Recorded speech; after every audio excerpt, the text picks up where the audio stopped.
যাব এখান থেকে।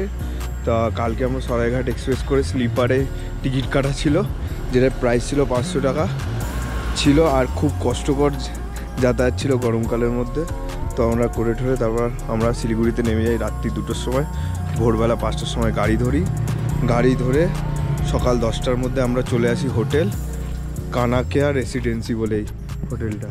আর এদিকে পুরো ফগি।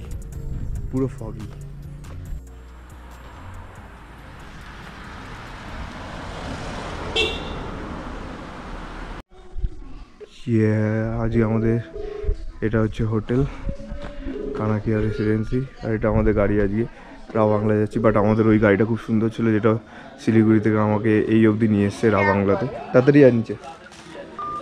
তো এই হচ্ছে ওয়েদার।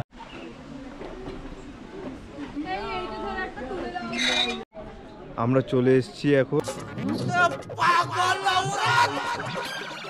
বুদ্ধ পার্কে, তাই তো? এটা হচ্ছে রাবাংলার বুদ্ধ পার্ক। আমাদের হোটেল থেকে হাফ অ্যান আওয়ার ডিস্টেন্স, ঠিক আছে? তো গাড়ি করে আমরা সবাই মিলে চলে এলাম, 200 টাকা ভাড়া নিল। তো বুদ্ধ পার্কের অবস্থাটা ঠিক এরকম, বুদ্ধ শুয়ে আছে, চারিদিকে কুয়াশা। একটু ওয়েট করা হচ্ছে ক্লিয়ারের জন্য। ক্লিয়ার হলে দেখা যাক কতটা হয়। দেবে দিয়ে দেবে। এই কারাগারি লেগে গেছে।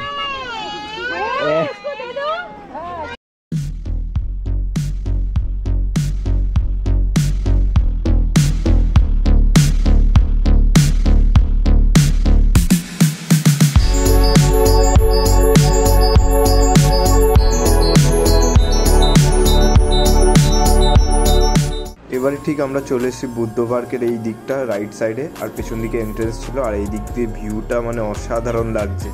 আর এই যে আর এই জন্য আমাদের প্লেজ হেলাচ্ছে, আর এই দিক দিয়ে অসাধারণ।